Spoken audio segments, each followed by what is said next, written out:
sinabing, Delio, may sasabihin ka si Delio, ganyan, ganyan, ganyan. Kenny, si Kenny, ganito, ganyan. Kasi Sa kanya, most of, sinasabi niya yung physical assets na, or yung physical. Kasi mag-aayos or maligo. Spain, hindi masyadong ganyan ang mga Spanish na culture na to mingle with anybody, di ba? Hindi, ganun sila. Kasama ka din siya sa ganito eh. Patrick. Dali Pat, bakit ikaw ang charming banker dito? Spanish cafes. Guys, let's not waste time kasi nagugutom na kayo. Tapusin na natin yung kay Kat.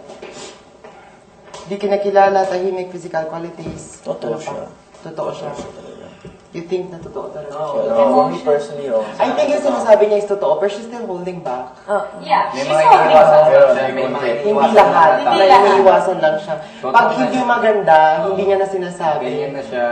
Ganun talaga Wala, siya. may mga iniiwasan lang siyang... Para siyang pagong na nagtatago kapag ka, masasaktan. Ganun lang. I would say she's more filtering things. Hindi Para siya- rather than magsinungaling, just don't let it out. Wala siyang talaga strategy. Hindi siya strategize. Pero... Yun na yun, kung anong nasa Yun isip. na yung pinaka-basic. Yun ang mapipigyan natin eh. Wala na. Pero yun talaga, parang tingin ko totoo talagang tao siya. So play safe siya or what?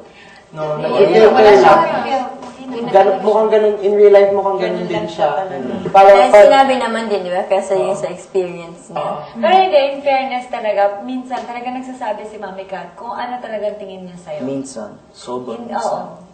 Hindi naman lagi, pero minsan. Nag-iingat Gano'n ka. pa Maingat ka. Maingat ka. Ganun kadalasan Hindi minsan. siya oh. vulgar talaga. Kasi kailangan hindi siya mag-iingat, hindi nga siya naiintindihan masyado ng tao.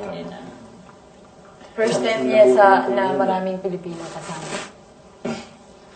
Tapos di ba you were asking her, oh, ano ba nangyari sa'yo before? Tapos sabi niya, niloko ko ni Jameson. Sabi ko, ba, it does not happen to everybody.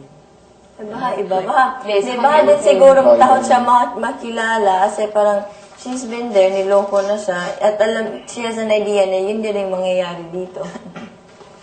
That's why she's not, giving herself out to everyone. to take in everything lang siya, no? Parang very passive. Siya tough siya. In fairness, sabi naman ng totoo. Tough siya. Tough shit. Okay, anything else kay Kat? Kaya. Kuya, pengen pizza. Okay. Good. Kuya, pwede mag-review Kuya, na? mag-break muna kami. Si Mandy naman. Pasok ba?